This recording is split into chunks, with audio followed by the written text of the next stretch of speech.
temos 43. Alguns alunos com certeza já escutaram do professor José ontem como vai ser a chamada, né?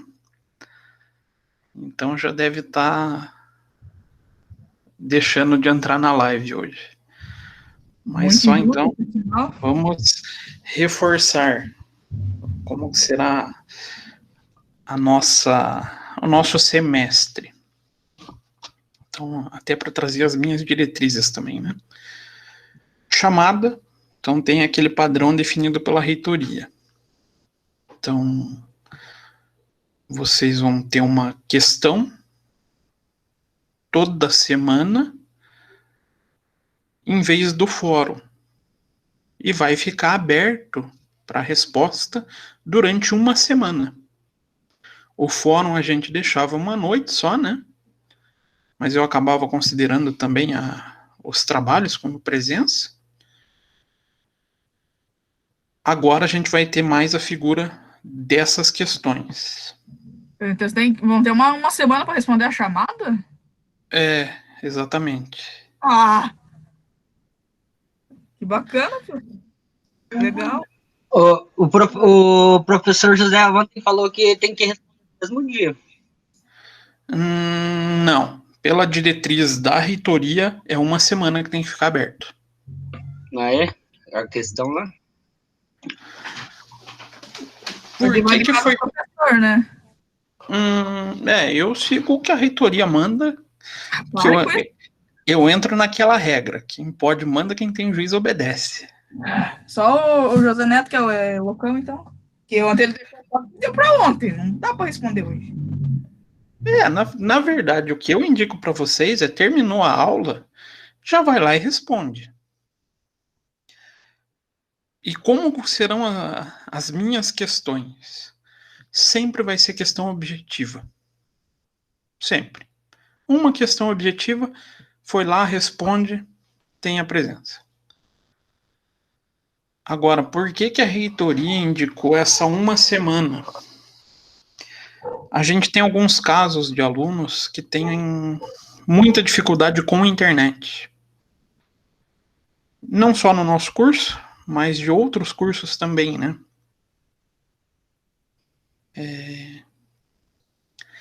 E para não prejudicar esses alunos, foi definido essa uma semana. Então a pessoa vai ter que assistir a live, a gravação da live, né? Quem não puder estar presente, e ir lá e responder o fórum. Fórum não, né? A questão. O fórum já era, graças a Deus, porque eu não via sentido naquilo lá. É a melhor forma de avaliar a presença? Não. O ideal seria fazer uma chamada aqui pela live, faria um pouco mais de sentido, né? Porém, é uma maneira também de respeitar a limitação de cada aluno. Foi encontrada essa solução. Então, esse é um dos pontos. Ele vai interferir também na nossa avaliação, eu já chego nesse tópico. Agora, também foi permitido aos professores uma flexibilização. Em que sentido? Início da live. Por quê? A gente sabe que nem todos os professores não, né? Nem todos os alunos conseguem chegar em casa até às 19h15. A gente tem exemplos aqui na sala, né, que tem um pouco mais de dificuldade. Que é diferente de ir para a faculdade, muitas vezes a pessoa estuda e trabalha no centro e depois vai para casa. Então, ficou permitido aos professores discutir com as turmas um melhor horário para início dessas aulas. As minhas aulas terão mais ou menos uma média de 1h30. Algumas terão mais. Quando a gente chegar na discussão dos assuntos, vocês vão entender um pouco do porquê. E então, para mim, eu precisaria ali 1h30 de tempo, pelo menos, para que a gente tenha as aulas. Então, o máximo que a gente poderia pensar em começar seria 8h30 da noite. Eu já acho um pouco inviável isso. Mas eu fico a critério da sugestão de vocês, de uma votação de vocês. Um bom horário para que a gente comece a aula e que todo mundo tenha facilidade de conseguir estar presente. O que vocês acham? Eu voto 7h30, senhor. 7h30. Eu voto às 8. Surgiram duas É, opiniões 7h30 às é um bom 8. horário. 7h30, 7h30. 8 horas, professor. 7h30. 7h30. 7h30. Ganhamos. 7h30. Ó, a maioria ficou nesse impasse. 7h30, 8 horas. Não, a maioria não, senhor. Todo mundo 7h30. Não, a maioria mesmo tá 7h30. Olha lá, o Daniel 7h15. É o Caxias, né? É, 7h15, professor. é verdade, determinante também. Boa noite, professor. Nem Boa te dei oi. noite, Sueli. Não, 7h30, senhor. É um O que vocês acham? bom 7h30? horário que todo mundo chega. Eu acho que é um horário 7h30. que consegue dar uma folga. Dá pra tomar 7h30 é banho, melhor. fazer um lanche ali, pá. Ué. Se concentrar. Aí vai até as 9, porra, porque se começar muito tarde, É. termina muito tarde, né? Termina tarde. Quanto mais tarde a gente Exatamente. começar, mais tarde termina. Por isso que 7h30 é legal. 8, 9 horas, acabou, beleza. Dá tempo daí de ir lá, Das responder. 7h30 às 9h, assim, mais ou menos esse horário tá bom, senhor. Eu acho que é um tempo bacana, um tempo que condiz com um período que todo mundo consiga.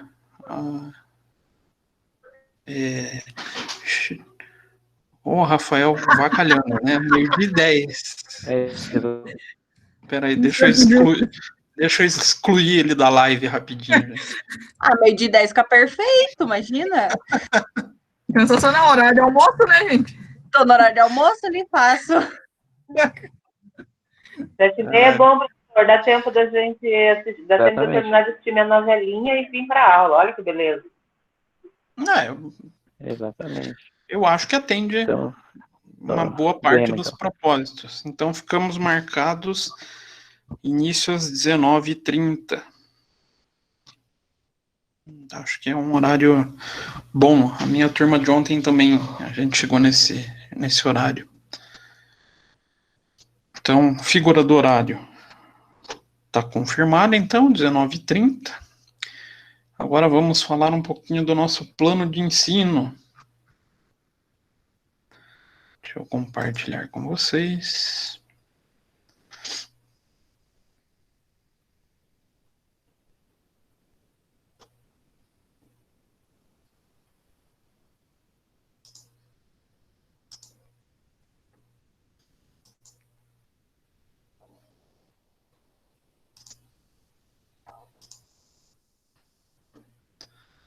Eita.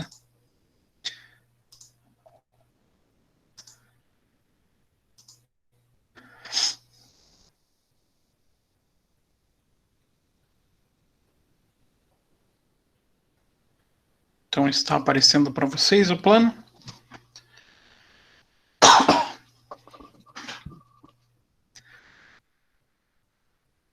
Então vamos aos pontos de interesse. Esse perfil do egresso, ementa, objetivo, acho que é muita enrolação para ficar discutindo com vocês, é muito formalidade da academia. Vamos ao que realmente interessa para a vida de vocês. A avaliação. Acho que esse tema é de interesse coletivo, né? Como que será formado a minha avaliação para o primeiro e para o segundo bimestre? Esse plano aqui, ele entraria, digamos assim, em prática, caso a gente voltasse para o ensino presencial. Caso.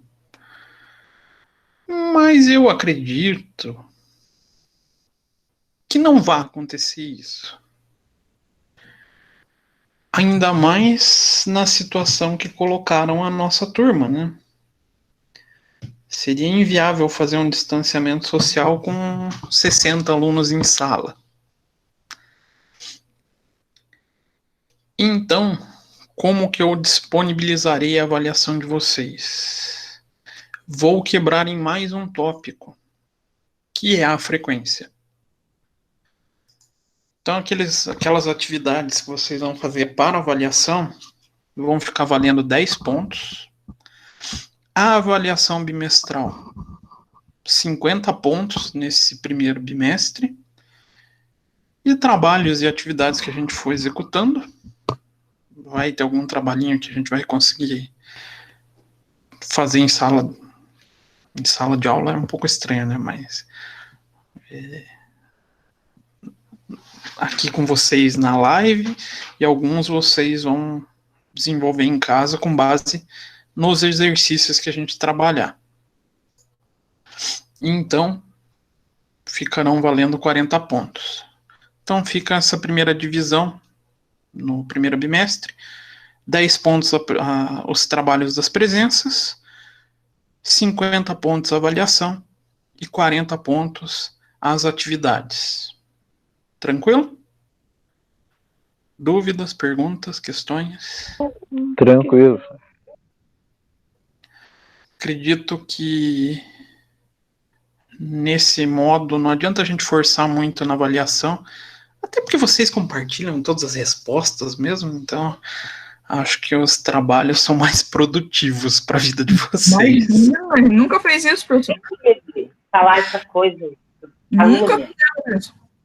Na turma de ADM chegaram a me passar a minha própria prova já no Word. Olha que coisa. Eu perguntei pro aluno, como é que você tem essa prova no Word? Ah, não, tá circulando com a turma. Eu falei, legal. Professor, mas nós somos contábeis. Contábeis não faz isso. Quando na minha sala rolou isso aí, eu fiquei de fora, viu, cara? Tô chateado aí. Mas eu acho que não adianta a gente forçar com pontuação de avaliação. Não faz sentido nessa altura do campeonato para a vida de vocês, né? Já para o segundo bimestre, a avaliação ela acaba ficando um pouquinho mais quebrada. Então,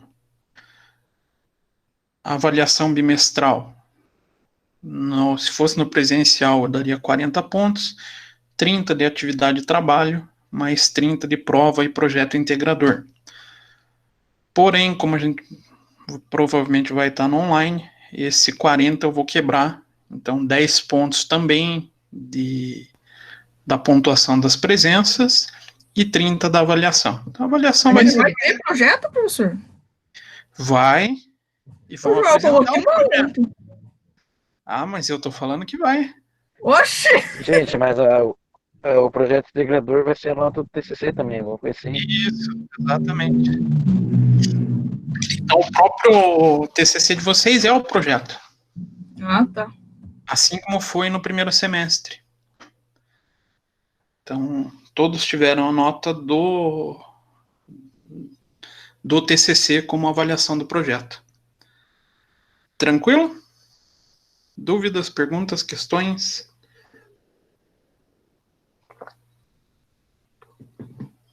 Nada? Não, de boa. Conteúdos. Eu até pergunto, o professor José já passou para vocês a ementa dele? Já. Já discutiu Não. o que ele vai trabalhar com vocês, tópico a tópico? Que eu gostaria que vocês me acompanhassem agora para ver qual assunto que possa estar em duplicidade. Por quê? A disciplina de controladoria e a de contabilidade gerencial na grande maioria, Pra mim, ela tem suas emendas cruzadas. Elas acabam repetindo conteúdos. E para evitar de vocês ficarem tendo 2 assuntos no mesmo semestre, eu tentei me adaptar um pouco a essa situação e agora eu terminaria de fazer essa adaptação de acordo com o que ele pretende trabalhar. Eu ainda não consegui conversar com ele para ver, mas já que vocês já tiveram essa informação, a gente já consegue começar a discutir isso. Como que a gente vai começar então? Vai falar um pouquinho do que é a contabilidade gerencial, o sistema de informação gerencial, o controle, as suas funções e atribuições. Aqui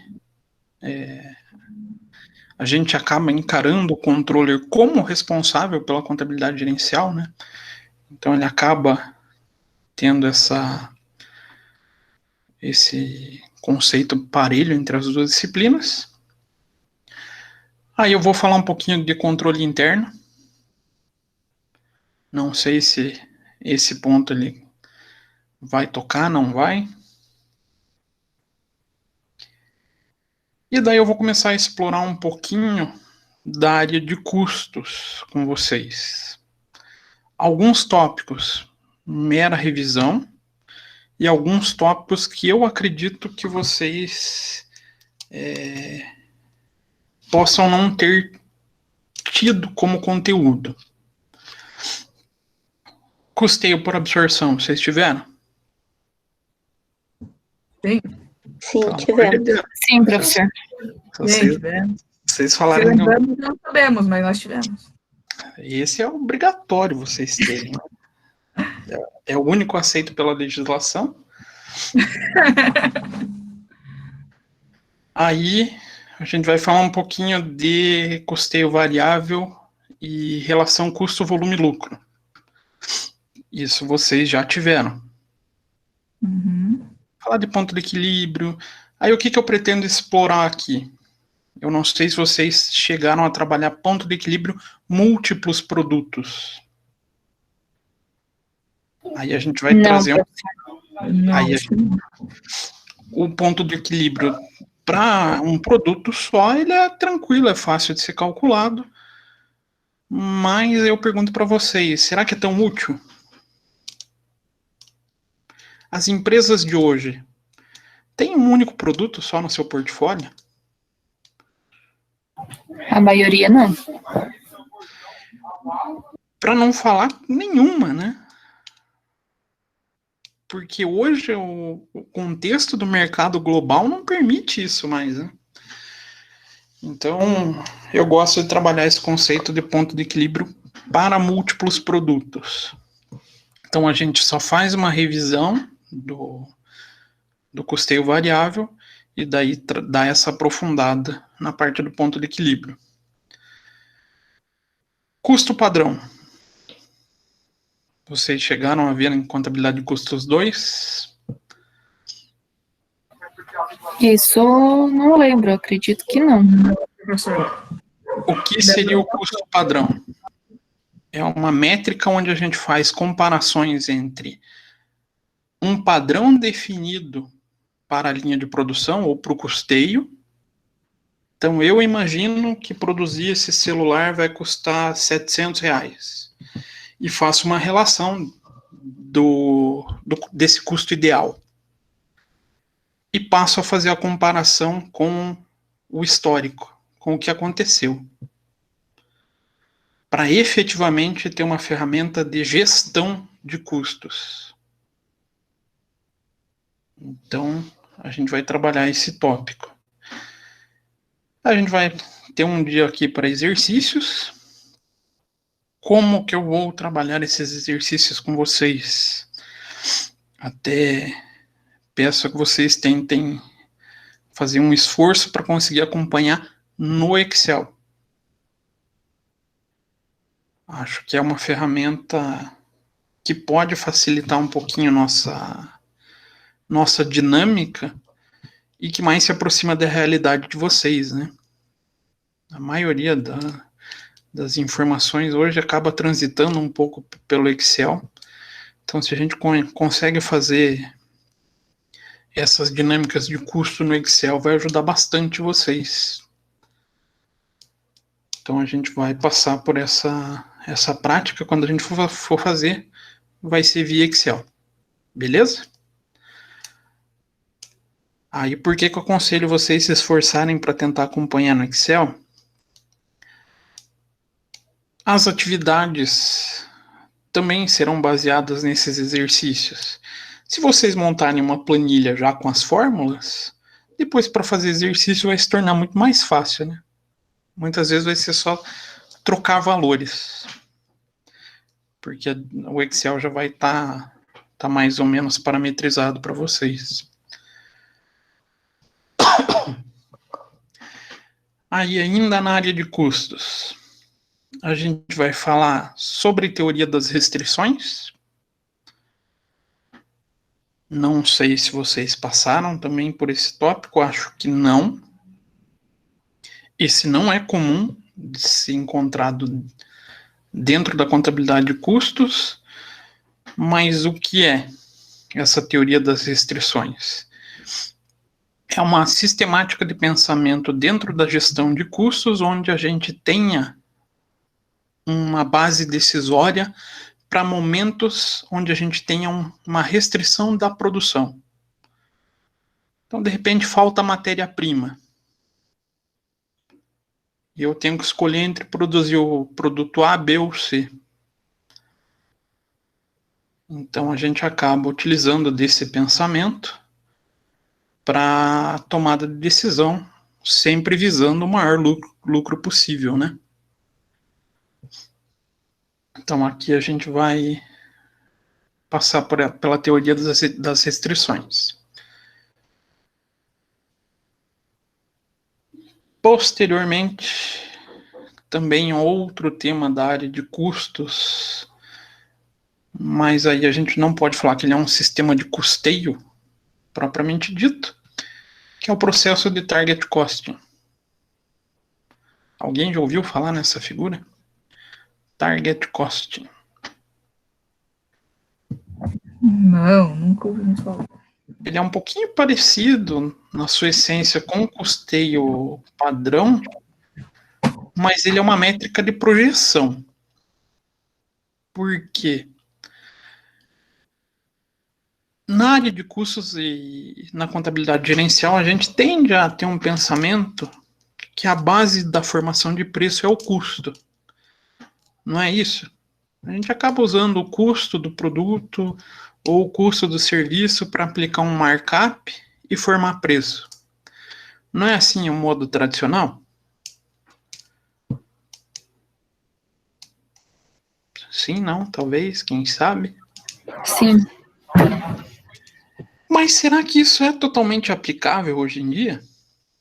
Será que eu consigo oferecer o meu produto ao preço que eu bem entender?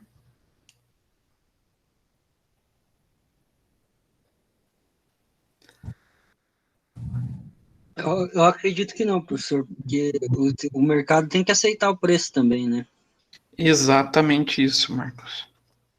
A gente tem, a grande maioria dos produtos hoje, uma base de preço definida mais pelo mercado.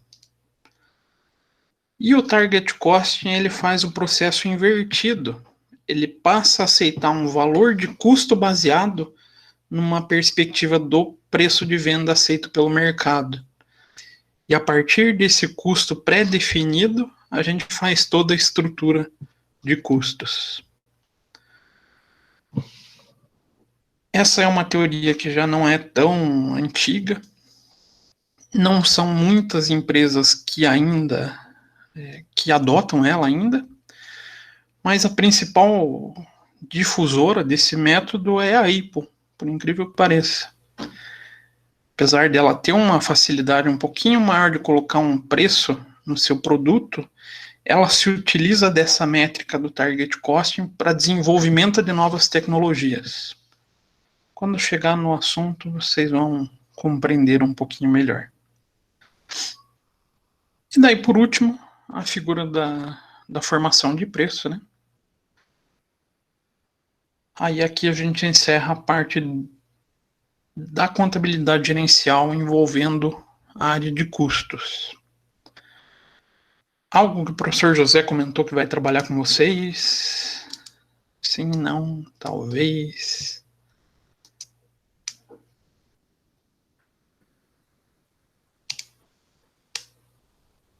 Não?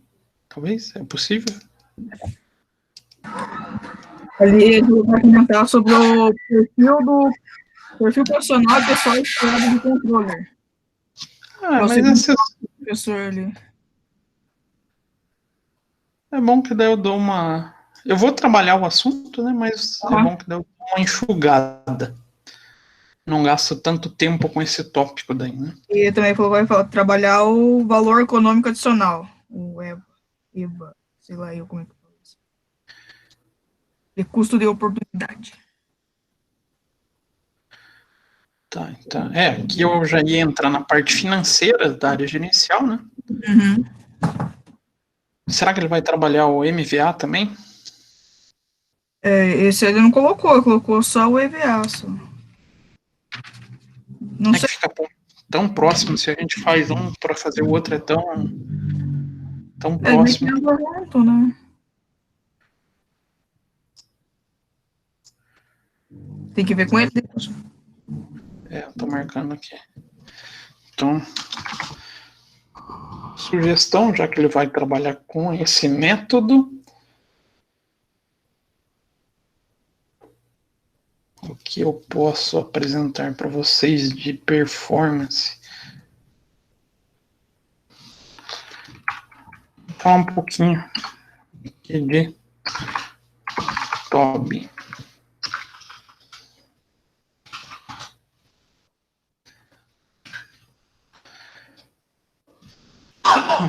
Esse assunto eu tenho certeza que ninguém trabalhou com vocês, mas também é uma métrica de avaliação de empresas, mensuração de performance de empresa, mas aqui mais voltado ao valor de mercado. Então, essa é uma métrica que, em geral, a gente acaba achando só em pós-graduação. Então, vou aproveitar para trabalhar com vocês esse assunto.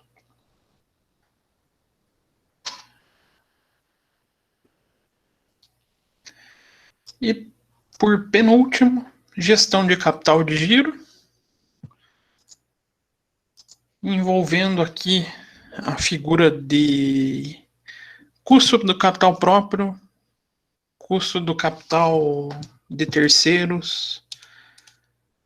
Se bem que se ele for trabalhar EVA, pode ser que ele trabalhe esse assunto também.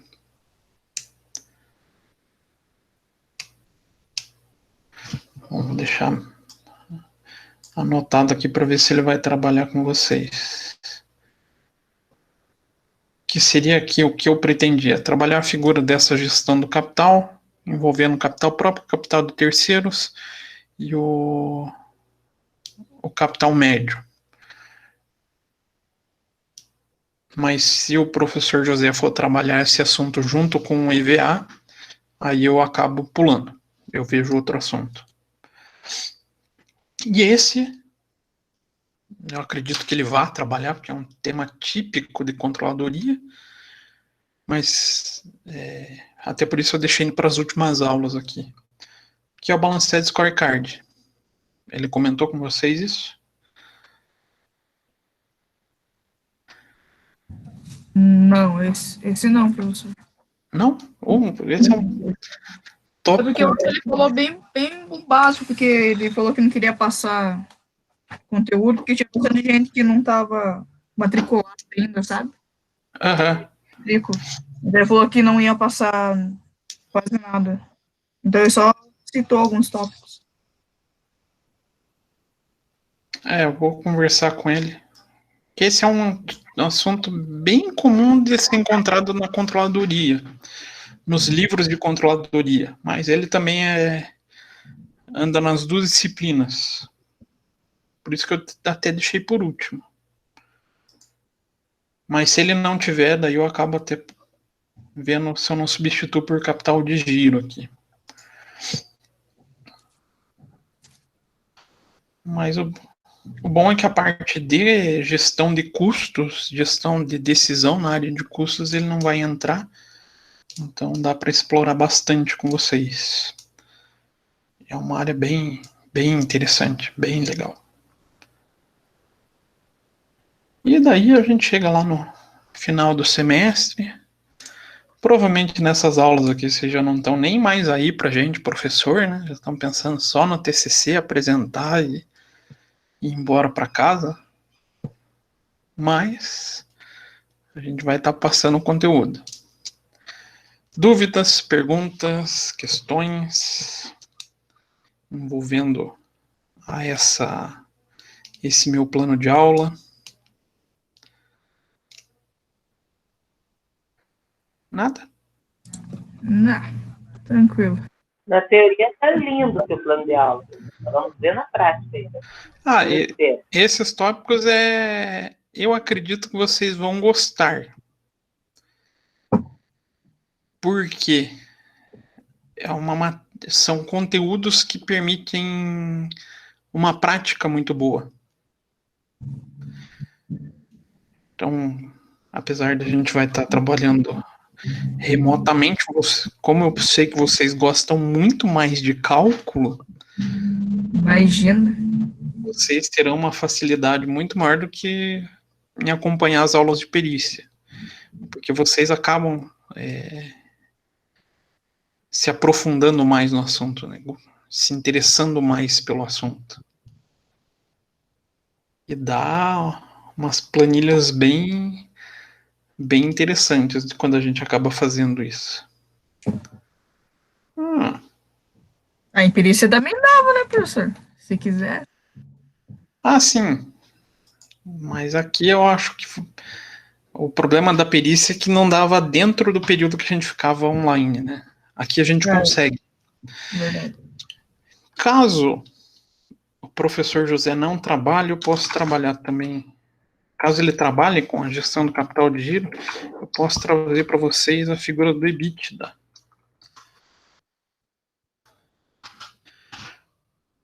Já ouviram essa figura? Já. Jadiel, Mas em sala de aula? Bastante. o Jadiel deu uma passada por aí. Ah, ele passou? Bem pouco. Que eu me lembro. Aqui quando eu trabalho a figura de EBITDA, eu passo pelo conceito, pela regulamentação da CVM e pelos índices possíveis de se extrair do EBITDA. É mesmo, nós estivemos com você mesmo, professor. Comigo? A outra sala teve com você, né? Ah, é verdade. É porque eu trabalho dentro de análise de demonstrações, que é uma métrica de desempenho, né? Não, então uma turma à parte já conhece. Vou achar um tema bacana, caso ele não trabalhe. Bom, então esse é o plano de ensino. Deixa eu salvar para conversar com ele depois.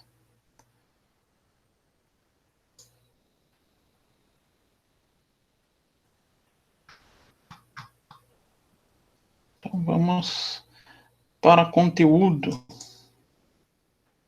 Começar a falar de contabilidade gerencial.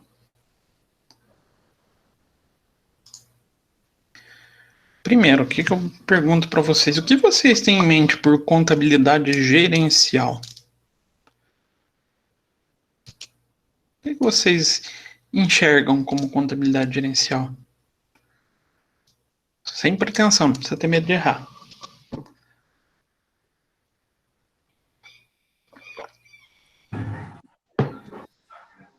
Eu penso que é uma ferramenta da contabilidade que vai ajudar na tomada de decisões, trazer índice, o desenvolvimento da empresa. Será que ele é só uma ferramenta? Não, acredito que não. Não, ele acaba sendo muito mais amplo que uma ferramenta, mas ele é um conjunto de conhecimento para essa tomada de decisão, né? E será que ele tem a devida atenção no Brasil? Eu acho que no Brasil é muito pouco, professor. Muito pouco. As Eu empresas acho que não. se importam um pouco com a contabilidade gerencial. Principalmente São as as empresas empresas pequenas. maiores, né? Ó, acho que um contrapôs o mesmo assunto que o outro ia comentar. O Luiz e a Landinelli ia comentar. O Luiz ia falar da pequena, né, Luiz? Isso que, principalmente as pequenas, não dão muita atenção para isso. A pequena não usa, e a Landinelli foi no caminho contrário. Ela falou que a grande usa. A E grande esse é eu o cenário acredito que a sim. gente vive, né? Esse é o cenário que a gente vive. As grandes empresas, até por uma necessidade, elas acabaram adotando esse conceito, algumas com uma complexidade maior, com maior número de ferramentas, e algumas com menos. Mas o pequeno empresário ainda tem muita dificuldade nesse assunto, né? As pequenas empresas têm uma série de dificuldades em trabalhar essa ideia de contabilidade gerencial. E será que isso é prejudicial para a vida das empresas?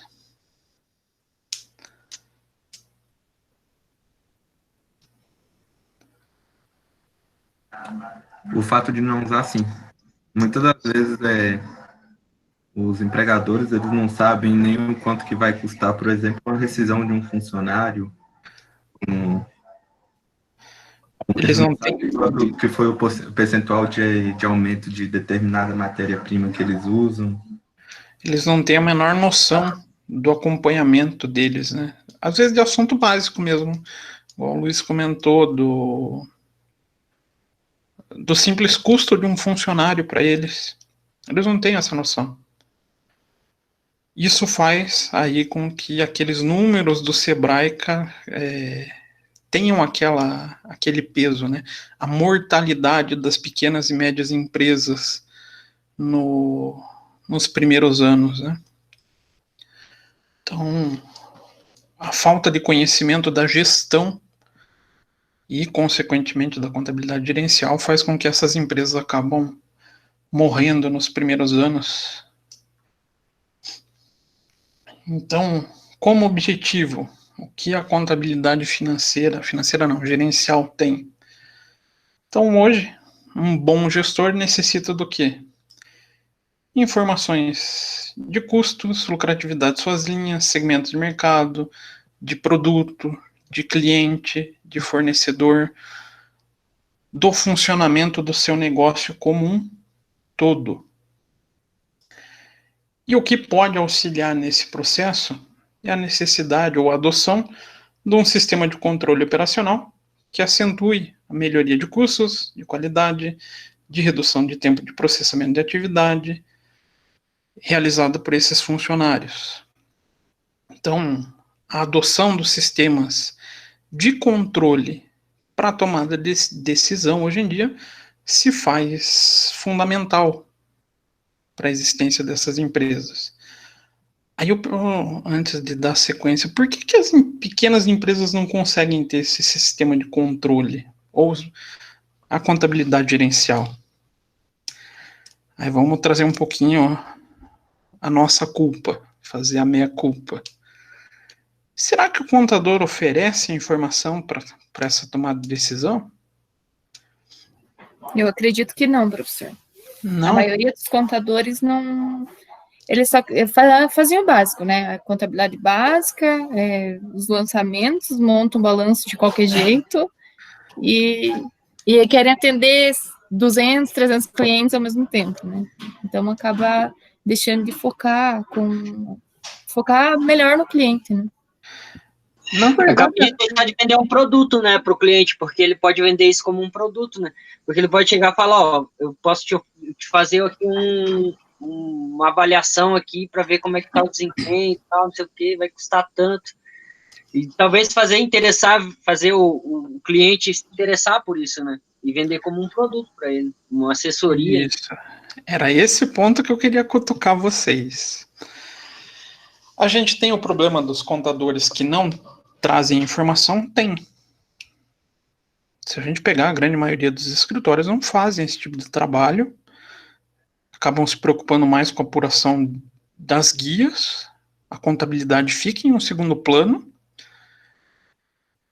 mas isso também vem, muitas vezes, da nossa índole de concorrência de mercado e também da nossa cultura em cobrar os nossos clientes. Já perceberam isso? Por que será que todo contador não gostaria de oferecer um produto melhor? Eu acredito que sim. Mas o mercado é ingrato, né? O mercado é ingrato. A gente tem que sobreviver com uma concorrência muito dura. E, infelizmente, também a gente tem uma série de falhas do próprio empresário. Aí eu vou perguntar para o pessoal que trabalha em escritório. Vocês recebem toda a documentação? Tudo que precisa fazer a contabilidade chega bonitinho? Não. Não? Quem nunca sofreu por falta de extrato bancário? Ou coisa pior, coisa que empresário acha que nunca precisa mandar para o contador, uma simples fatura de cartão de crédito que a empresa tenha. Isso faz também com que a gente não consiga gerar informação suficiente para eles. Mas, claro, aí essa concorrência desleal faz com que o contador não acabe dedicando tempo para fazer o que o Marcos comentou, que é fazer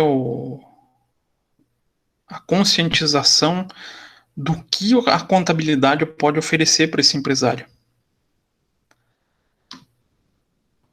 Pessoal que trabalha em escritório, vocês já acompanharam, ou não acompanharem de junto, tá? Não nesse sentido, mas já viram o contador responsável fazer algum processo de conscientização do empresário com relação a dados gerenciais?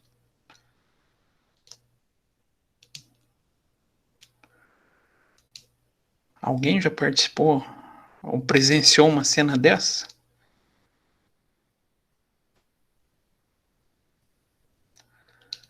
Não? Sim, talvez, quem sabe? Dentro do escritório eu já vivi essas duas moedas.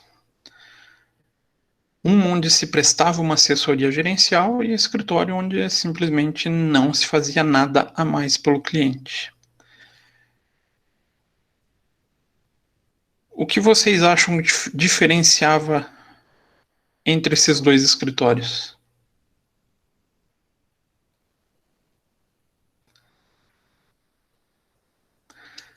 Dois pontos: quantidade de cliente e valor de honorário. Para conseguir fazer o trabalho que o Marcos comentou, com certeza vou precisar de mais tempo, vou precisar cobrar um honorário maior. E também vou ter uma carteira de clientes com uma tendência de ser em menor número.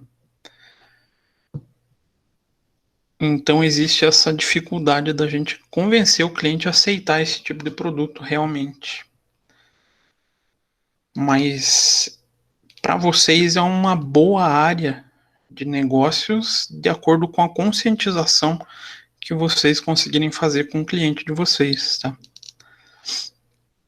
Conseguir divulgar esse trabalho melhor, com um valor agregado maior, para conseguir uma carteira de clientes que se preocupe também com essa informação.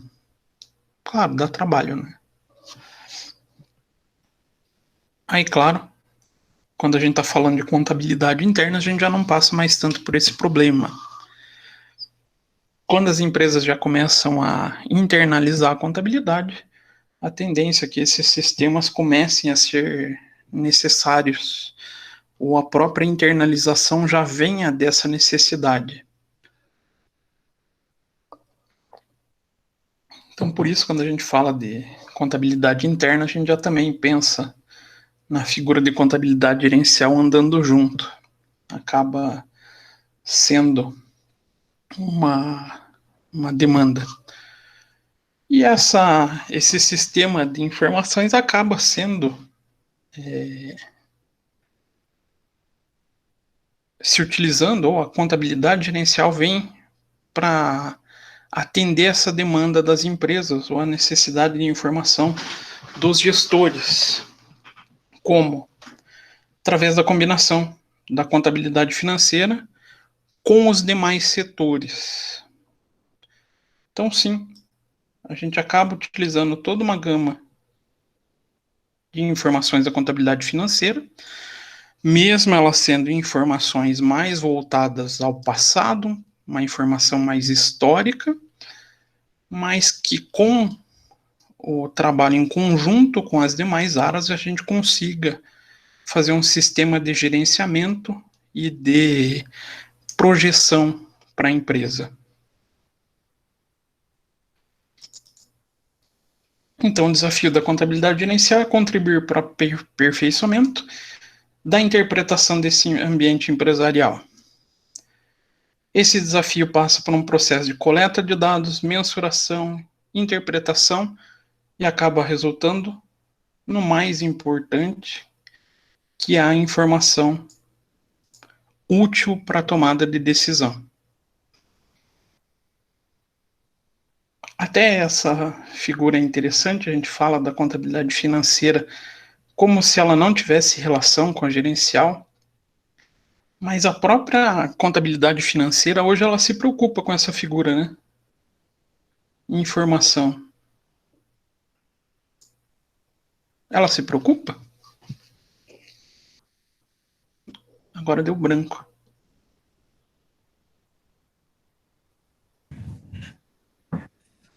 Lógico, né, professor? Hã? Lógico, né? Lógico. Quem fala para ela se preocupar com essa informação? Será que eu tenho uma norma escrita que fala isso? Ó, o pessoal que vai fazer prova de CRC, isso cai na prova. Tem, será? Vou dar uma dica para vocês, está disposto lá no CPC 00.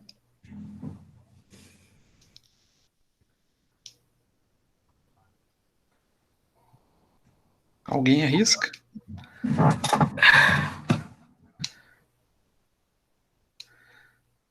Está dentro lá das características fundamentais. Lembraram das características fundamentais?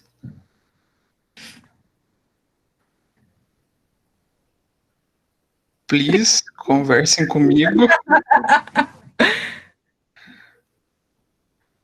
Ô, gente, o pessoal que vai fazer a prova, pelo menos uma questão é isso. Tá todo mundo pesquisando. Tá todo mundo... Características fundamentais, a gente divide em duas. Qualitativo.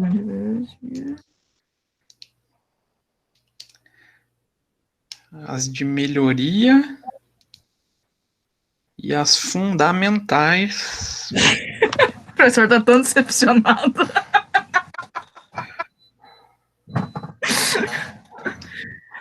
Ô, gente, não chore. É quase a substituição dos princípios contábeis, gente. Isso é importantíssimo. Não chore, professor. Então, quando a gente separa lá as características de melhoria e fundamentais, dentro da característica fundamental, é que a informação contábil ela tem que ser relevante. Então, lá dentro das características, a gente vai encontrar, se fosse fazer aquele mapinha conceitual, a característica de relevância. Relevância é que a informação gerada pela contabilidade ela tem que ser útil para a tomada de decisão. Então, dentro da própria contabilidade financeira, da maneira que a gente enxerga hoje, a própria contabilidade financeira ela já tem essa vinculação de gerar uma informação útil. Mas, claro, a restrição da financeira é a base histórica. Quem vai suprir essa demanda ou essa lacuna deixada pela financeira daí é a figura da contabilidade gerencial. Então, quando a gente está trabalhando lá em análise de demonstrações financeiras, quando a gente começa a partir não só da análise, mas para projeções também, a gente já começa a falar não só de contabilidade financeira, mas a gente já estava entrando dentro da figura da contabilidade gerencial. A gente já está usando informações resultantes de fatos contábeis passados para tentar trazer informação útil para a tomada de decisão.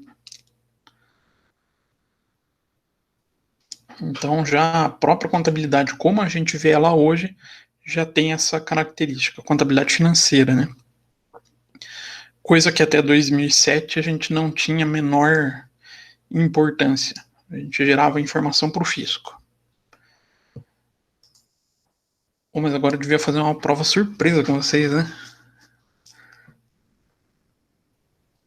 Encerrar a live e pedir uma... Se bem que vocês podem consultar na internet, não tem graça. Quais são... É isso, tá querendo ferrar, gente. Absurdo. Você está querendo passar a ser o professor mais odiado no primeiro dia de aula? Não, mas é que eu fiquei preocupado, isso daí vai ser cobrado pelo menos uma questão na prova. Qual a prova? Na tua? Não, do CRC. Vai ser online. Mas liga pro senhor para responder pra nós. E aí, Dani, você que vai participar lá. Hã? A Dani que vai participar, ela que estude. Estude aí. Tô estudando. Eu tô ferrado, porque eu atuo na área, professor. Eu me lasquei. Vai ter você na prova? Não vai. Não. Então, tô bem. Mas uma questão é sempre característica da informação contábil. Características qualitativas da informação contábil, né? Aí vai ter a de relevância, as fundamentais Melhorias. e as de melhoria. As fundamentais divide-se em 2, as de melhoria em 4. Aí... O senhor passou isso pra nós, se não me engano. Eu? Acho que não foi, não. Foi em alguma aula. Deixa eu procurar nos meus cadernos. A Núbia passou ou a Yara falou que a Núbia passou? Não sei se é verdade. Eu acredito que foi a Núbia, porque esse é um tema típico de teoria também. Teoria da contabilidade, a gente acaba abordando esse assunto. E acho que foi ela que trabalhou a teoria com vocês, né? Foi. É uma delícia trabalhar a teoria da contabilidade. Mas tudo que é teoria é chato, professor.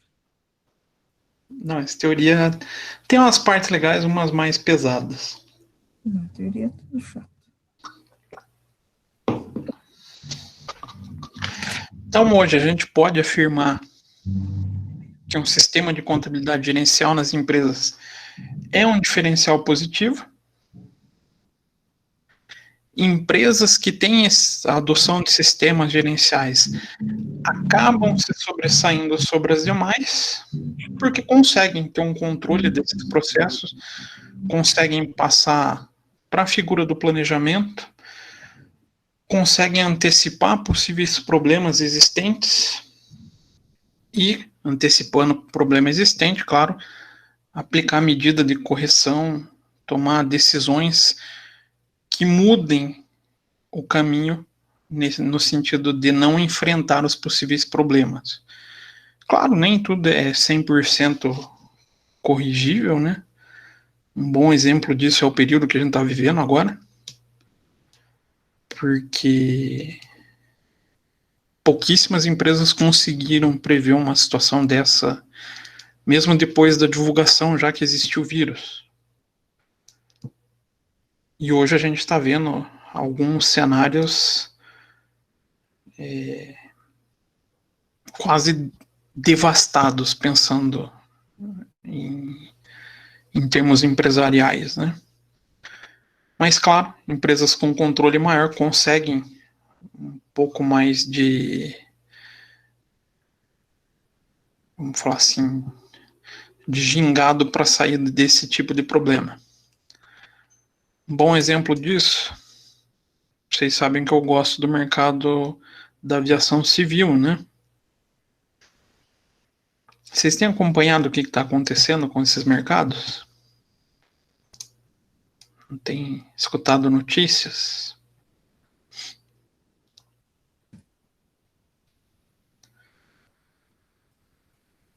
Sim, não? Não. Uma infinidade de empresas pelo mundo está quebrando. Quebrando, fechando as portas já em definitivo. Todas estão passando por dificuldades. Também, né? Quem que não está nesse momento? A quantidade de voo diminuiu de modo drástico. Das empresas de companhia, dessas companhias aéreas, quem tem os melhores controles acabaram conseguindo driblar essa crise de uma maneira um pouco melhor.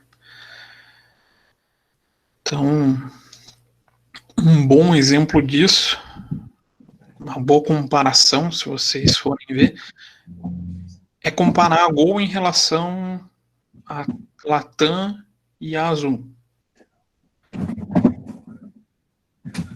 O que está acontecendo com a Gol, o que está acontecendo com a Azul, com a Latam. Se bem que a Gol ainda seria possível de uma contraponta, né? Mas teoricamente a Gol, que tem uma estrutura operacional, um controle operacional nessa área de gestão, um pouco mais aprimorado em relação aos custos operacionais, ela está se saindo um pouco melhor nessa crise. A Latam e a Azul já não estavam, né, tão se saindo tão bem, a ponto de elas forçarem quase não é uma joint venture, não foi formalizado nada, mas elas estão começando a pensar em operações conjuntas já, né? Mas a Gol acabou passando um pouco menos de dificuldade. Mas, claro, ninguém conseguiu prever, nenhuma empresa conseguiu prever um cenário desse, né?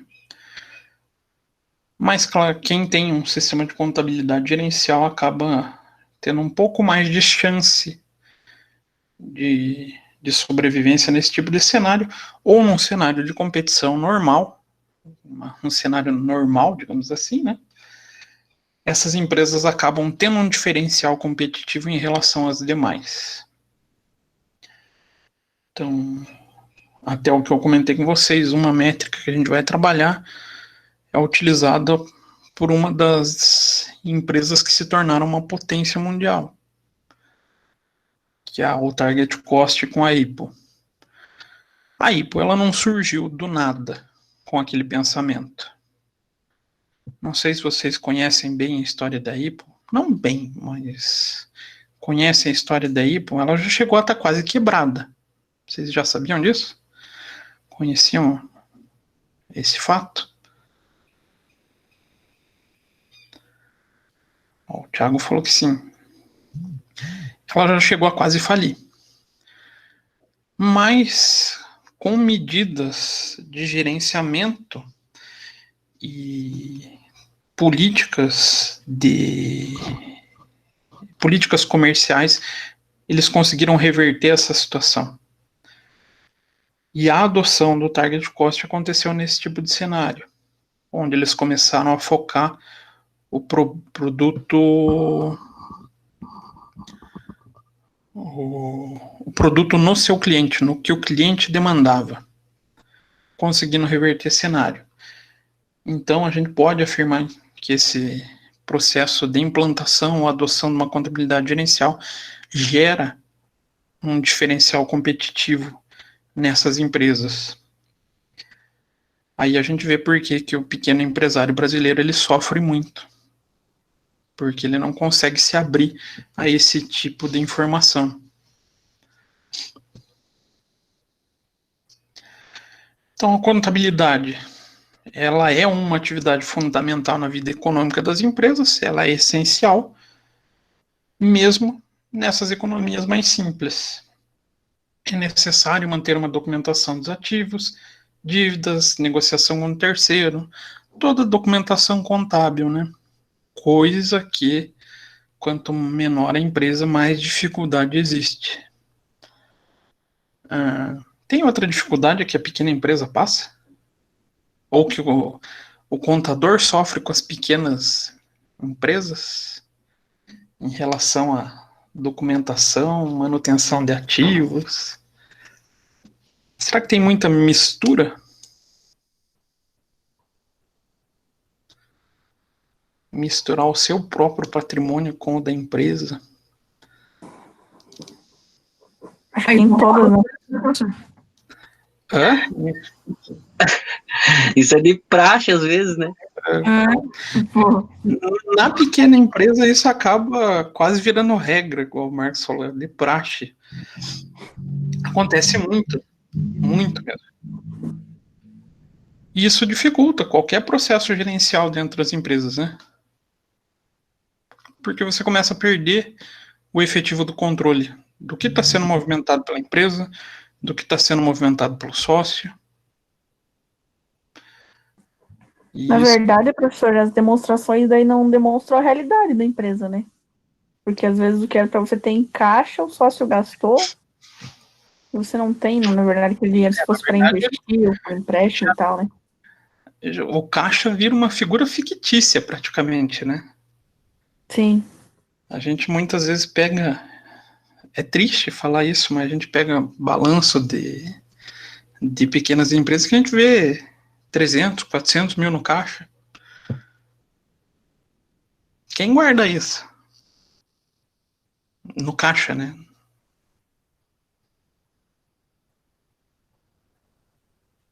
Não tem, né, gente? Guardar 400 mil no caixa? Inviável. Dá para ver que aquele balanço é uma mera formalidade para atendimento. Inviabiliza completamente a figura da adoção da contabilidade gerencial. Eu pergunto para vocês, será que em outros lugares isso é mais difundido, menos difundido, a utilização da contabilidade gerencial? Eu acredito que sim, professor. Eu acredito que em países desenvolvidos, esse tipo de tópico, às vezes, acaba caindo até, às vezes, no colégio, né? O empreendedorismo, por exemplo, nos Estados Unidos, é desenvolvido no colégio. Então, aqui no Brasil, não. A maioria dos nossos... O perfil do nosso empreendedor é meio que o cara que tem que sobreviver, entendeu? E acaba achando aquele negócio como uma saída para sobreviver. E não, assim, muitas vezes eles são empurrados, né? E acabam levando o negócio mais daquele jeito atropelado. Mais atropelado. Qual que é a principal característica dos empresários brasileiros? Eu sei fazer alguma coisa. Isso. Eu sou um bom mecânico. Vou abrir minha oficina. Exato. Eu sou um bom cozinheiro. Vou abrir meu restaurante. Mas não existe menor preocupação com a atividade gerencial. É culpa dele? Não. É desconhecimento. Então, países desenvolvidos, a cultura da utilização da informação contábil é um pouco melhor. Faz com que crie o cidadão um pouco mais consciente da utilização dessa contabilidade. E daí acaba permitindo o desenvolvimento da figura da contabilidade gerencial. Aí não é a base dessas empresas, desses pequenos empreendedores, é geralmente familiar, né? É familiar. No Brasil, é essa figura, né? E geralmente o empreendedor, ele é do gerente ao zelador, né? Isso aí já... E mais um pouco, né? Se deixar, faz até mais do que o gerente do gerente ao zelador. Ele se desdobra em 1000 e acaba não conseguindo. Não conseguindo não, né? Ele não tem esse conhecimento dessa figura gerencial. Aí a gente vê esse desenvolvimento expresso nas próprias teorias. Aonde vocês identificam o maior número de teorias relacionadas à aplicação na contabilidade gerencial?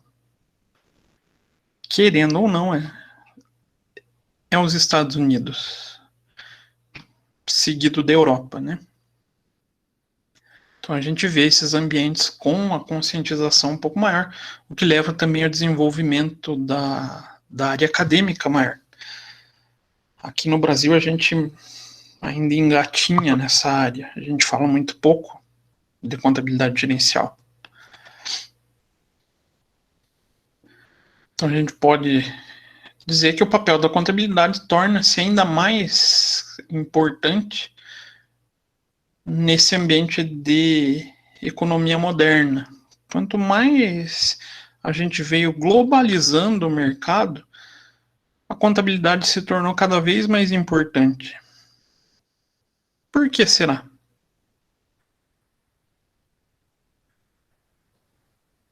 Um bom exemplo disso é decidir se eu vou produzir aqui ou fora. Era tão fácil esse pensamento há 30 anos atrás, 20 anos atrás?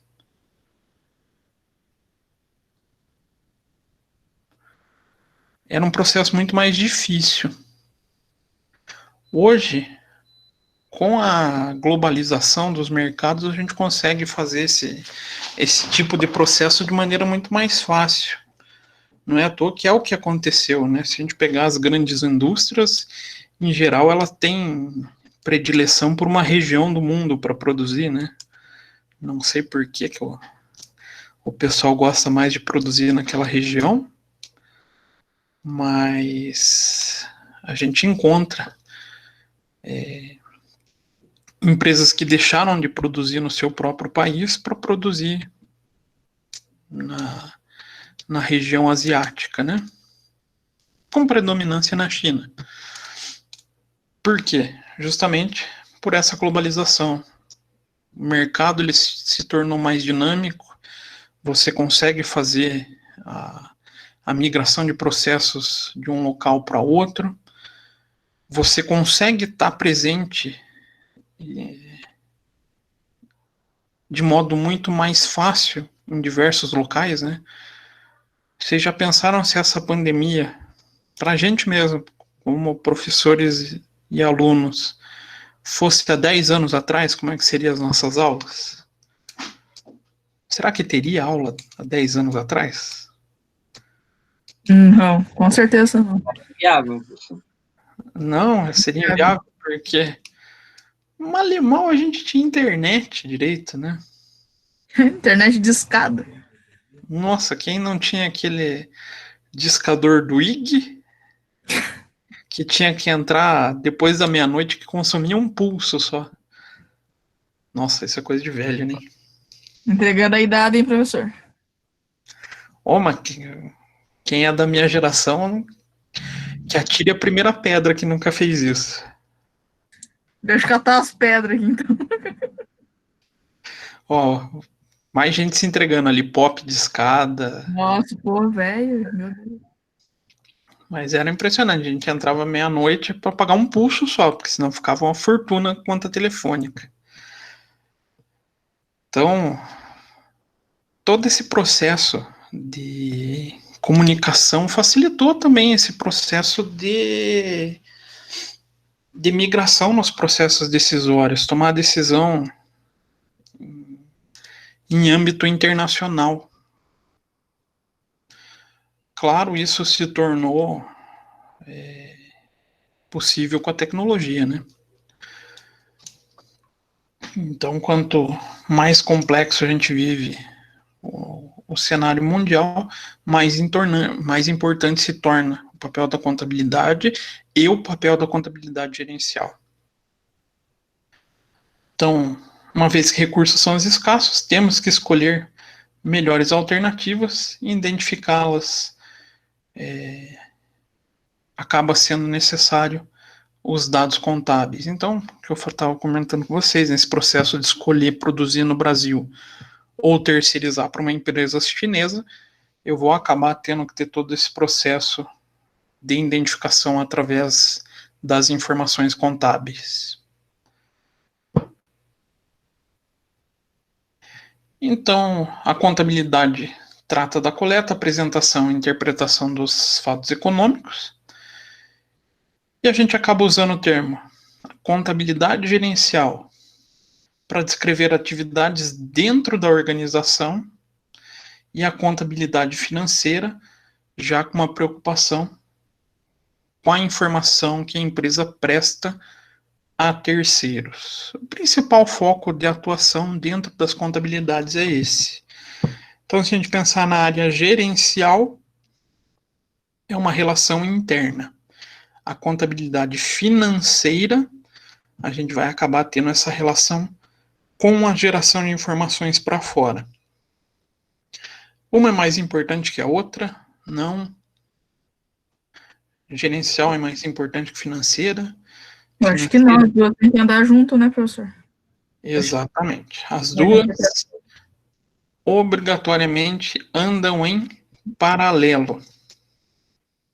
Primeiro, porque a contabilidade financeira, nessa geração de informações para fora, ou essa informação para terceiros, ela tem toda o poder de captação de recurso. Não adianta existir uma excelente contabilidade gerencial se a gente não tem fonte de recurso para a empresa, né? E quem consegue captar tanto capital próprio quanto capital de terceiros? É a contabilidade financeira. E outra, a contabilidade gerencial não consegue tomar decisão alguma ou gerar informação alguma se a gente não tem uma boa contabilidade financeira. Não tem dados precisos sobre o que a empresa vive hoje para tomada de decisão no futuro. Não é mais ou menos assim que funciona, inclusive para a nossa vida? Se a gente consegue ser controlado hoje, a gente consegue planejar alguma coisa para o futuro, não é? Se a gente não tem um bom controle na nossa vida hoje, a gente consegue planejar alguma coisa para o futuro? Nem sabe se vai ter futuro, professor. Vamos pensar no cenário normal, tá, gente? Vamos pensar que a gente está em 2019 ainda. Se for um cenário que a gente conhece como a gente vive, a gente consegue planejar futuro. Sim. Se a gente não conseguir nem saber o que acontece hoje com a gente jamais vai conseguir planejar o nosso futuro, né? Verdade. Então, essa figurinha, essa contabilidade financeira, ela é fundamental para o funcionamento da gerencial. Não tem como existir contabilidade gerencial sem a contabilidade financeira. E eu ainda poderia até colocar alguém aqui no meio, né? Falar contabilidade de custos, ela seria um intermediário entre as duas. Ela vai estar conversando com a financeira e gerando informação para gerencial. Então, por isso a gente acaba passando muito pela área de custos quando a gente está falando de gerencial. Ela é considerada um intermediário. Então, a contabilidade gerencial é o ramo da contabilidade que tem por objetivo fornecer instrumentos aos administradores que os auxiliem em suas funções gerenciais. Então, quando eu fiz a pergunta lá no começo da aula, o Luiz falou que é um instrumento, ele só faltou o S.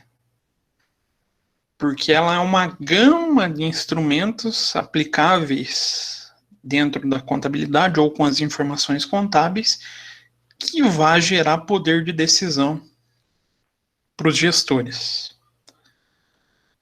Então, ali a gente traz essa complexidade.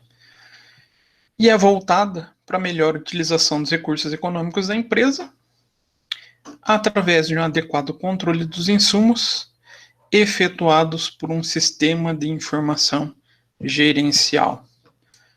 Quando a gente fala melhor utilização do recurso econômico, o que a gente está pensando?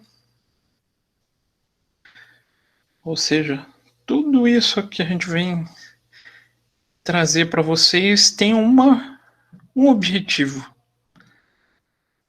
Qual é o principal objetivo para a empresa?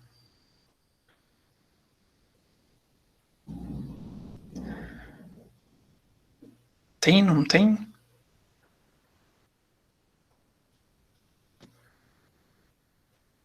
que uma empresa busca? Lucro, né? Então aqui vai estar sempre voltada para essa figura do lucro. Aí a gente acaba, então, trazendo como também intermediário, até tinha falado agora há pouco para vocês, a contabilidade de custos, onde a gente consegue indicar possíveis escolhas ou possíveis tomadas de decisões envolvendo a principal fonte de lucro para a empresa. Qual que é a principal fonte de lucro para a empresa? Não é o produto que ela vende? Sim. Então, a área de custos, ela tem esse poder muito grande. Aí até eu já pergunto para vocês, será que é outro problema do pequeno empresário? Com certeza. Conhecer o seu custo? Vamos pegar o Marcos para Cristo. Marcos, você que vende os seus bombons. Bolos, bombons. Bolos, bombons. É Ovo de fácil. Páscoa. Se imaginar de doce aí, pode sugerir que a gente faz. É fácil fazer custeio disso? É trabalhoso, porque, assim, como eu compro, a gente compra matéria-prima, às vezes em grande quantidade, tem que fracionar a receita leva, tipo, 200 gramas, mas eu compro 20 litros, aliás, 30 litros de leite condensado, cada pegada, 60 litros. Então, eu tenho o custo total, e daí eu tenho que fracionar todos os preços para poder descobrir inicialmente o custo de um produto que eu faço, para daí ver o restante, margem, tudo. Então, isso acaba dando trabalho para tomar tempo. Eu tenho que sentar com minha esposa, que é quem faz, e tem que ver cada ingrediente daquele que vai levar o produto novo, e quanto vai custar e tal. Entendeu? Ver no mercado variação de preço, produtos mais baratos. Então, acaba dando trabalho, ocupando tempo, e isso acredito que no pequeno empresário ele acaba não tendo tempo, assim, e nem tem a cabeça focada nisso, para desenvolver essa parte de saber exatamente quanto custa, né? Muitos não têm nem o conhecimento para isso, né? Exatamente, não tem o conhecimento, né? Não, Porque você que já tem o conhecimento, eu acho trabalhoso. Existe muita dificuldade em fazer isso, e quem não conhece, aquela pessoa que é igual eu comentei lá, gosta de cozinhar, então eu vou trabalhar na área,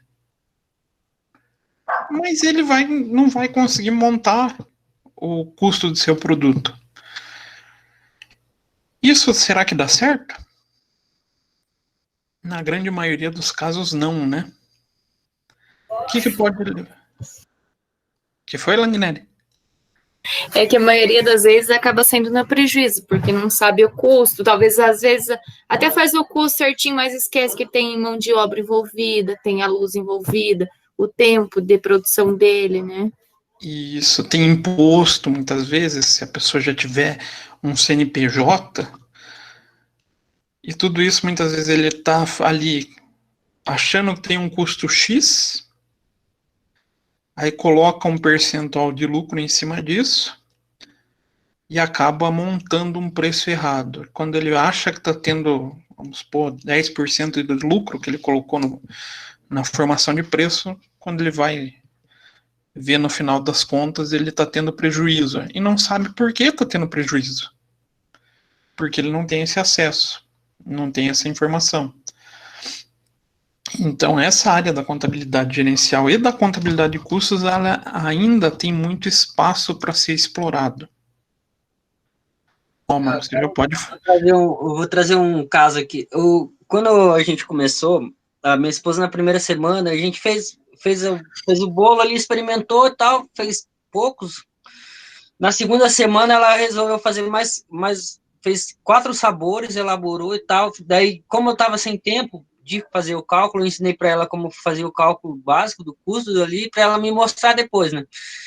Aí chegamos de noite, quando ela foi me mostrar lá e tal, tava certinho lá o custo, eu conferi, e daí o produto que mais vendia era o mais caro, e ele acabou ele sendo menos rentável produzir ele, entendeu? Por mais que ele vendia mais, só que, tipo, disparado na frente dos outros, acho que a média de 10 a mais do que os outros, e só que a princípio, ele não era rentável produzir, porque se você olhar de uma maneira geral, assim, fala, não, esse aqui vende mais, eu vou produzir mais esse aqui.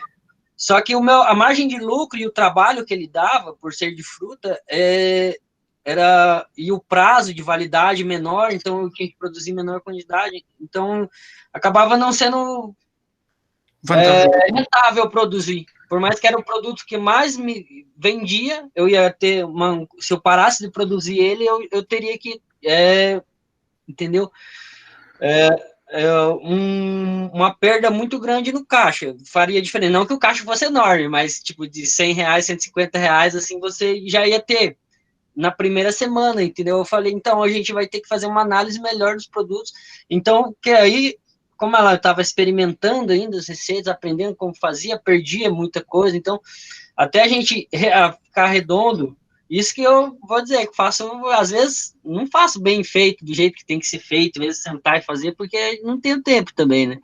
Mas a gente vê que a dificuldade pro empresário de ter bastante informação, assim, requer tempo, entendeu? Requer tempo e dedicação, conhecimento. Tempo, dedicação e estrutura, né? Exatamente, porque, por exemplo... Essa estrutura não é fácil. Exatamente.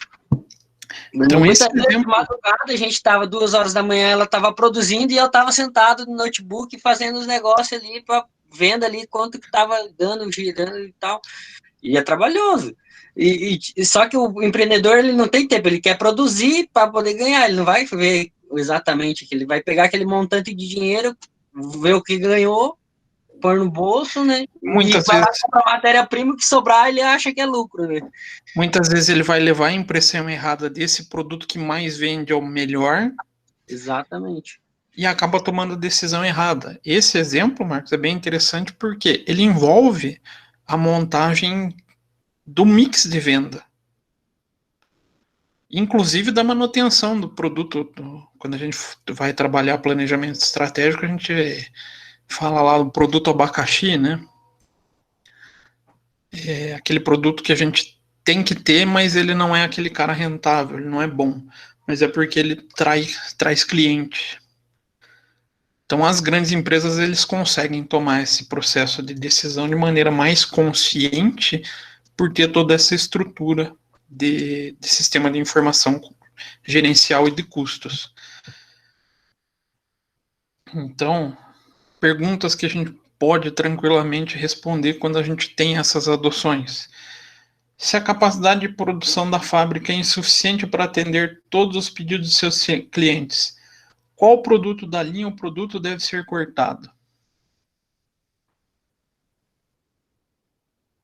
Então aqui a gente consegue identificar qual o produto que não vai ser o gerador de lucro. Então no caso do Marcos ali, o bolo de frutas, ele em uma incapacidade produtiva, como ele traz uma margem de lucro menor, ele é o primeiro que vai ser cortado, né? Porque ele não tem uma capacidade de gerar lucro tão boa quanto os demais. Mesmo ele sendo mais... com maior giro. Isso aqui a gente acaba vendo. Além do maior, ele compõe a grande parte, compunha, né, grande parte do caixa, entendeu? Eu fiquei à mercê da fruta ser cara e ter um valor, ter um valor variável por ser, tipo, ter as intempéries, né? Tem Mas como eu aproveitando um gancho que o professor falou, como ele acabava sendo vamos dizer assim, um carro-chefe, chamava cliente realmente, porque o pessoal costuma pedir esse sabor, já de primeira compra, entendeu? Aham. Então, eu consegui, eu tive que, logicamente, quem fez a mágica foi a minha esposa, né, de deixar o produto com a mesma qualidade, só que com produtos diferentes, né? A gente teve que procurar alternativas para que o produto saísse mais rentável para produzir, já que ele eu acredito que foi uma decisão gerencial, assim, muito mais da parte dela, né, de ver, de manter o produto, do que muito mais minha, né, uma observação dela. Bem interessante. Ó, falou um assunto que eu abordei até lá mais pro meio da aula. A gente trabalha a contabilidade em conjunto com as outras áreas, né? Nesse caso é com a área produtiva. A pessoa que está ali efetivamente produzindo, que conhece o processo fabril. Então aqui a gente traz elementos dentro da contabilidade de custos e da contabilidade inicial para escolha em momentos de restrições. Outro exemplo, como fixar o preço de venda de um produto? Qual a melhor forma? Então a gente tem as formas tradicionais, ou tem as formas onde o preço já vem previamente estabelecido pelo mercado. E até o exemplo que eu tinha comentado com vocês da China. Devo continuar comprando matéria-prima de terceiro? Ou posso fabricá-lo na própria empresa? Ou colocar para uma fabricação na China? Tudo isso demanda estudo. E tudo isso demanda informação da contabilidade. Então a gente pode falar que a contabilidade de custos ela passa por 3 etapas, contabilidade gerencial e de custos. 2 delas com uma participação muito grande da contabilidade financeira, que é a apuração das informações contábeis, consequentemente dos custos, a divulgação das informações. E aqui a gente traz a figura da contabilidade gerencial, fazendo análise em relação ao que aconteceu com a área produtiva da empresa ou com a área operacional da empresa para a tomada de decisão futura. Então, aqui eu faço um comparativo entre contabilidade financeira e contabilidade gerencial, mas como até com a turma da manhã eu fui até esse tópico, eu vou com vocês até esse tópico também. Na próxima aula a gente começa a discutir as características de cada contabilidade. Quem é o público-alvo, qual é o seu objetivo, quais suas restrições, o seu período de tempo, para a gente começar a distinguir de maneira mais efetiva quem é um e quem é outro. Tranquilo? Dúvidas, perguntas, questões? Tranquilo. Mas acho que quando a gente começar a ter as atividades práticas, vocês vão se divertir bastante. É que fica mais claro aí, né, professor? Porque a gente fazer na prática é bem melhor do que só ver a teoria. A teoria ela acaba sendo... Ela é um pouco maçante, né? A gente não tem como falar que teoria não é maçante, que ela é.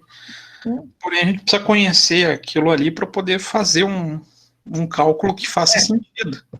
Não adianta você também fazer o cálculo e não saber o que você está fazendo, né? O pior é que tem gente que faz isso no dia a dia, gente. Vocês não fazem. A gente sabe. Mas Eu tem muito isso. Acho que a gente vai trazer alguns elementos que vocês vão gostar, vão achar interessante. Uhum. Igual as histórias do Marcos ali, muitas delas eu já vi no meio desses conteúdos. Vai ser bom os exemplos dele para ajudar a gente a compreender quem. Acho que eu vou até montar os exercícios pensando no exemplo dele. Bom, se bem que daí ele vai ter facilidade, né? Então não. Não sei, professor. Eu acho que você deveria fazer E seria bom para mim, eu acho, entendeu? Porque eu ia ver, eu acho que isso... Não, mas a gente vai montar nesse sentido. Pelo menos alguns exemplos eu vou trazer nesse sentido, Marcos. Eu tô pensando, gostei dos exemplos e vai condizer bem com a nossa aula, com os tópicos que a gente vai trabalhar durante o semestre. Vai ser bacana. Porque daí não está muito longe da nossa realidade, né? Não. Aí vocês conseguem escutar o relato de quem vive, né? E coloca em prática. Vai ficar mais legal. Acho que vai ficar mais acessível o conhecimento desse jeito. Fica mais prazeroso de conhecer o assunto, né? É importante isso também. Tranquilo, então, gente? Tranquilo, professor. Então, agora vocês têm um exercício. Vai me dar mais ferramentas para trabalhar, né? Sim, mas essa é a ideia. Essa é a principal ideia. Igual você comentou da substituição, você vai gostar bastante da figura do target cost. Ela foca muito nessa figura de você vai substituindo valores e componentes para você atender a melhor expectativa possível do seu consumidor, tendo o maior retorno possível. Não adianta a gente substituir e não ter lucro, ou a gente substituir e não conseguir vender, porque não tem qualidade. E essa ferramenta explica como que se trabalha com isso. Acho que vai ser bem... Esse assunto você vai gostar bastante, Marcos. Vai ser bem interessante para você. Os demais eu acho que também vão gostar, né? Mas vai ter bem caráter prático para você, Marcos. Oba, adoro. É importante, né? Facilita, né? As ferramentas, quanto eu aprendi na minha vida de metalúrgico, que quanto mais ferramentas você tiver, mais fácil vai ser o trabalho de vocês. Mais fácil fica o trabalho, com certeza. Então tá, gente. Então acho que a gente encerra por aqui. E semana que vem, então, 19h30, né? Nesse mesmo bate-canal a gente pode falar, porque não muda a sala, tá? O link da sala ele vai ser sempre o mesmo. Até o pessoal, eu percebi isso hoje, eu não tinha me atentado, mas quando a gente faz o convite também para vocês pelo e-mail, não sei se todo mundo recebeu. Até quem aceita e entra com aquele e-mail, não precisa nem da minha autorização para entrar na sala, já fica liberado. Interessante. Eu não recebi pelo e-mail, eu entrei eu achei no portal. Mas agora vai ser, para as nossas aulas, vai ser sempre aquele link ali, não muda o endereço, tá? Fica bem mais fácil assim, né? Ajudou bastante. Poder usar o Google. E o bom é que agora todas as disciplinas de vocês serão nesse canal, né? Todos pelo AVA, professor? Eu entrei pelo AVA também. Não, que eu digo, todas vai usar o Google Meet. Tá. Aí evita de ficar aquela, hoje usa o Jitsi, amanhã usa o Discord, depois o Zoom, e vira uma folia de ferramenta. Eu fui um dos que reclamou bastante com isso, que eu achava muito bagunçado. Aí a reitoria deu uma organizada nesse ponto também, ainda bem. Eu tenho uns 10 aplicativos de reunião online, porque cada professor usava uma coisa. E daí acaba ocupando memória, pesa no celular ou pesa no computador. Sendo uma ferramenta só, fica bem melhor, bem mais organizado a vida do aluno, né?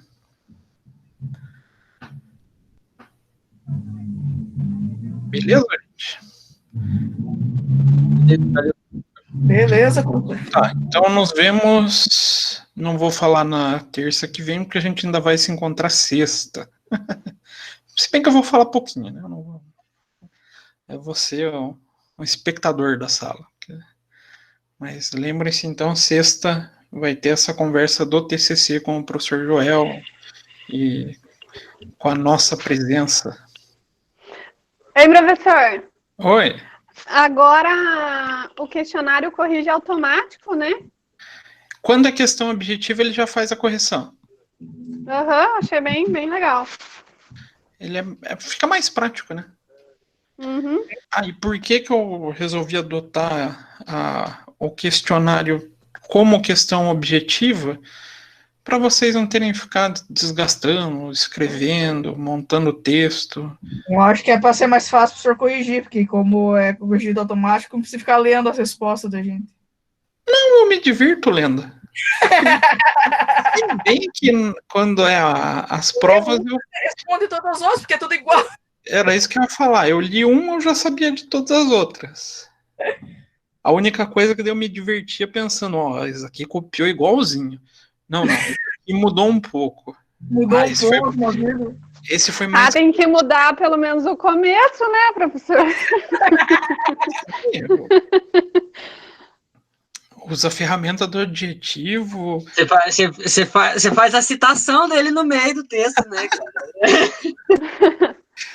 Mas a diversão era essa, ver quem copiou mais, mas eu não cheguei a fazer igual o professor José, que estava comparando até o autor do arquivo do computador. Nossa. Meu Deus. Não, que tem como a gente ver, né? Deu uma BO isso, né, professor? Deu. Teve gente que zerou. Eu achei que ele foi um pouquinho Caxias. Não precisava tanto também. Não, professor, mas poderiam ter mudado pelo menos né? Só pegar e repassar o mesmo arquivo é feio, né? Gente, mas isso... Desde que o mundo é mundo e o aluno é aluno, vai acontecer. Bom, pelo menos agora a gente sabe que o professor não se importa, então não precisa se preocupar. Sabe por que eu falo que eu não me importo? O maior interesse aqui não é o meu. É o de vocês, você vai vir comer um papinho. Tipo, é a mesma coisa. Mentira, professor, ninguém faz isso. Ninguém faz isso. Sei que não. Mas...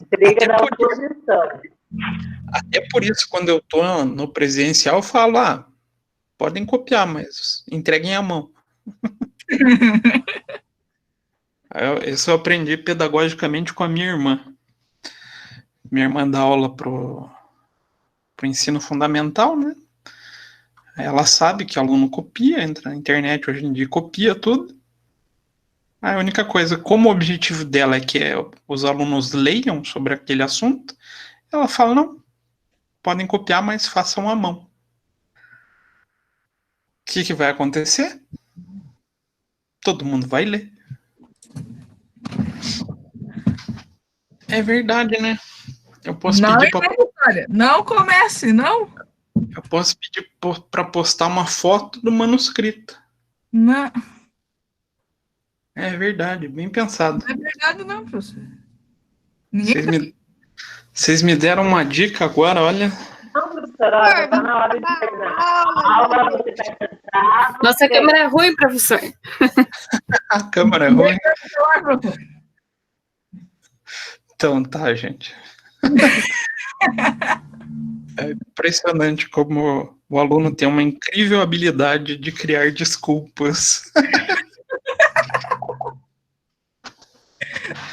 Olha lá, pior é tirar xerox de uma única pessoa e querer entregar para o professor. Gente, eu vou contar uma história para vocês. Eu vou até parar de gravar, tá? Lá vem ele.